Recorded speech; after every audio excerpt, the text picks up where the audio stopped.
The internet does not care how good you are at your craft, and your customers don't either, at least not at first. What they care about is whether they can trust you. And if you don't have reviews, testimonials, and proof to back it up, they'll hire your competitor who does. And just to give you a little bit of context, last year I took 3 home service businesses over the $1 million revenue mark without ever being in the field.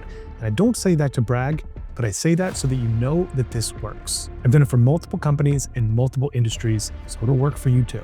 The internet is a big place and no one knows you.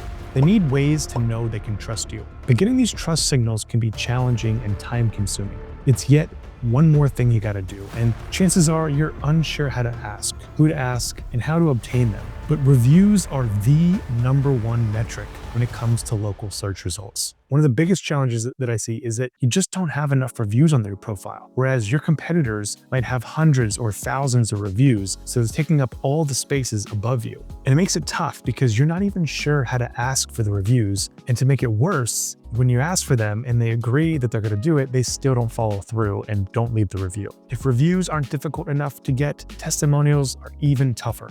Yet, but despite that, we know how impactful they can be to customers or prospects who are on the fence with working with you. So let's flash back a little case study. In this video, I'm going to show you how to solve all of these issues, how to actually get your customers to leave you reviews, how to ask for them, and how to get testimonials from your customers, how to film them, how to do the whole thing. I'm going to lay it out for you in this video. Let's start with a company that you've probably heard me talk about before, Kyle Electric. When we started, they had absolutely zero web presence. They didn't even have a Google My Business listing up. So they had no GMB, no testimonials, and no reviews on their profile. They literally had no way to convey trust to the internet because they had no proof to back it up. And to make it tougher, I don't live in the state that Kyle Electric is in. So I couldn't go and just do it on my own. I had to facilitate everything from across the country. But using the systems and methods that I'm about to teach you, we were able to get over 160 Google reviews. You can look at the profile now.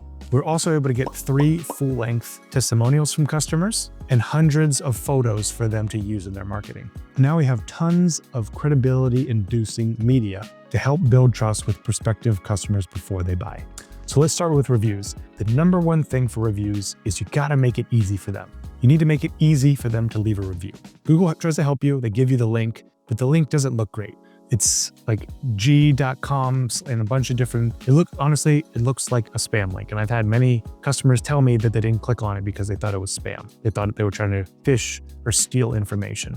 So what you wanna do is use something like Pretty Links, where you can actually use your domain and then have a page that forwards to that link. So it's yourcompany.com/reviews. And that is going to take them directly to leave a review so it doesn't look spammy. It's your domain, they can trust it more. The other thing you want to do is really work on how you're asking for the referrals. If you ask in the right way, your chances of getting someone to take action and actually do it goes up significantly. So here's how I like to ask it. I ask, would you be open to doing me a huge favor if it only took 20 seconds? There's a lot of reasons we do this. Let's break it down. Would you be open? Of course, everybody likes to be open, right? Huge favor tells them that it will be very meaningful for you. And they're worried, oh, it could be a big ask, but it's gonna be very meaningful to you. It's a huge favor. And then you top it off with, if it only took 20 seconds. So you get them thinking, oh, it's gonna be a big favor, but then you say, if it only takes 20 seconds, you're like, oh yeah, sure, I'll do something very meaningful for you if it only is gonna take me 20 seconds, of course. And the other thing about that is that you're asking a no, they're thinking, sure, why not? Right? So we're downplaying it. We're making it 20 seconds. No big deal. Can you help me out? Be a huge help if you could do something for 20 seconds. You get the point. But asking it that way makes all the difference in the world. Try it on the next time. Another tip is to send it to everyone you know. Google doesn't know who is and who isn't your customer. So if you have friends, family, anyone in the area, make sure that they're in the area. They can leave you a review and it's going to help you. You can also do this with your employees. If you have employees, they have friends, they have family, you can ask them to ask their friends and family to leave you a review. And if you want to incentivize them, you can give them a little bonus. We've done $25 before for every review they leave, and we'll give them an extra $15 if they attach a photo. And it's an easy way to give them a nice little bonus. We've had people get as much as $600 as a bonus, and it's a huge win for them, and it's money well spent. It might seem like a lot of money that you're giving to them for something that's easy for them, but I'm telling you, it's money well spent because it's going to come back to you when you rank in the algorithm. You're going to get jobs that you didn't have to pay for, whereas ads, you have to keep paying for it. As soon as you turn it off, it's gone. Whereas getting reviews and ranking organically, those leads are coming in for free. It's money well spent, so go ahead and do it. So that's reviews. Now let's talk about testimonials. This is one that people get hung up on. They don't know how to do it, how to ask, how to film it. So we're going to break that down right now. The key to asking for these testimonials is to downplay. That's the number one thing. Just downplay it. No big deal. It's not some big ordeal.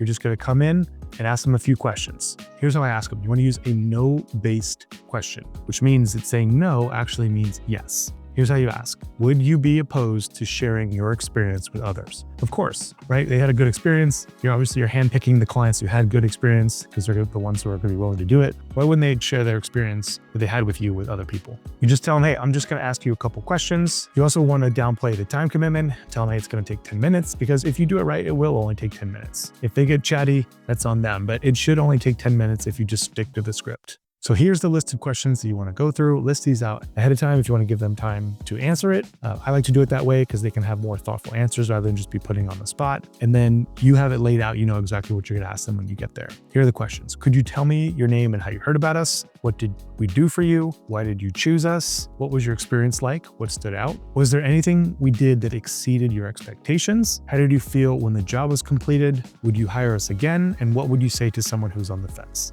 So you want to get all these questions. It's really going to paint a before and after picture and then show what the experience was like working with you. The two biggest ones are the last two. They're going to be the most powerful is would you hire us again? And especially what would you say to someone who's on the fence? If you did a good job for them, they're going to say you should do it. And that's exactly what you're going to be sending to your prospective customers is, hey, you should work with these guys. I wasn't sure and I went and did it and it worked out great. You don't want to make it difficult or try to bring them into the office. You go to them. You're asking them a favor. You go to them in their house where they're comfortable and that's where you're going to record. Make it easy. Again, everything's about making it easy for them. If you want to get it done, make it easy.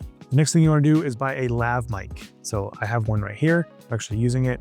Probably couldn't even see it, but they look like this. They have a magnet behind on it. Stick it on your shirt, stick it on their shirt. You're gonna have two of them. And it's gonna make a world of difference in the audio. If you're out there and the wind's blowing into the microphone, you can't even hear them talk, you might as well have not even gone. Honestly, it's useless. You can't even use the clips if the audio's not there. Video, you can get by if the quality's not the best, just shoot on your phone. But audio, you can't mess around with. If the audio is not good, you can't even use the clip. It's as if you never even went in and shot it. So make sure your audio is good. Get a lav mic. I think that's like $120 at most. Just get it on Amazon one time. It's gonna be well worth it. As long as your phone isn't older than like 5 years, then the phone camera is gonna be fine. Honestly, phones are good enough today that they are the same quality that nice cameras were years ago. So just use that. If you want to take it up a level, get a nice digital camera. This one that I'm using is the Canon EOS M200, I think. A couple $100, maybe $500, and use that. If you have both of them, what you can do is, and I highly recommend you do this if you want to make them look really nice and crisp, record on both of them, two camera angles, one kind of direct on and one off to the side, like 45 degrees, so that you can have two different camera angles you go back and forth. It looks really nice, really professional, and it only takes an extra second to set up.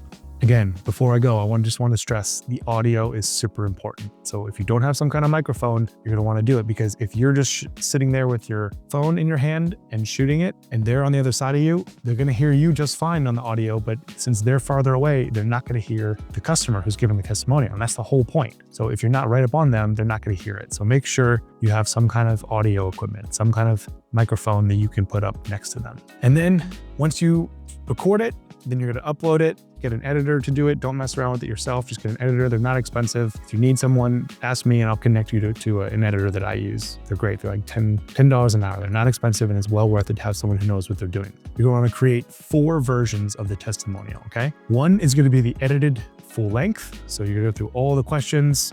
The editor will chop it up, make it, cleaner transitions, make it quicker, pull out any ums and ahs, and they can clean it up. So you're gonna have one full-length version with all the questions, and then you're gonna have 3 clips with 2 to 3 questions. I also like to do these clips in a vertical format if possible, because it's gonna show better on their phone. Most of these testimonials you're gonna text. You're gonna upload it as a short on YouTube. Sometimes it's like a reel on Instagram, but you wanna do the vertical version because you're gonna text it to your prospective customers before they meet with you, and you want it to show up nicely on the phone. If you do the vertical version, then you want to do shorter ones. So it's gonna be less than a minute on YouTube to be a short, and then you just break it up, 2 to 3 questions, and then pick the best one is gonna be the one that you send out before appointments. So that's testimonials. You got reviews, testimonials, and then more social proof media. So you're thinking, what is that? Well, social media, it's social proof media. And these are pictures from photo shoots that you do on the job. These are your wrapped trucks. These are your team, your fleet, anything to show that you're a legitimate company. It's nice if you can show that you're a larger company, but for most of us, that's not quite the case. So we just want to look legit. It's wrapped trucks, it's fleet images, team photos, community events, anything where you can show your company as human beings and put them to say, we're another human being here in your town. And that's going to build the trust because they see that you're a real person. It goes a long way. So start capturing those if you don't have them already. I'm a huge fan of finding a local photographer, and for $500, probably less, they'll come out for 3-4 hours and shoot all the stuff you want. You do this one time and you're good for a year, 18 months. Could even be longer, but have them come out, take some good professional photos, and then you have a nice bank that you can pull out from any time later on. I would also recommend getting someone who can do video. Some people only do photography. I would make sure they can do both. This is going to be B-roll stuff, so it doesn't need to be perfect. They don't need to be some cinematic photographer or cinematic videographer. It's just going to be some still shots and then some B-roll, because most of this B-roll is going to go over other things in the background, and it's just your team at work or in the office, walking through, shaking hands with the customer, all that stuff. Set up the photo shoot to gather all that stuff. I'll do a whole nother video on how to run these, but you want to have a shot list, lay it out beforehand so that when it comes to the photo shoot, you're not scrambling around trying to remember what shots to take. You just work off of the list. Once you get all that, you just upload it to a Google Drive, and now you have it for as long as you need. And that's pretty much it. That covers the 3 main ways to get social proof credibility in your market as you're getting bigger and you want to build trust with prospects. These things go a very, very long way in doing that, and that's how you get them put together. If you want to copy and use any of this stuff we've gone over in this video, I put it all in a Google Drive for you to access. Just send me your email and I'll send it over to you. Like I mentioned before, I do offer free one-on-one whiteboarding sessions to qualifying home service business owners. If you're interested in one, there's going to be a link in the description. Fill out the form and we'll chat then. Thanks.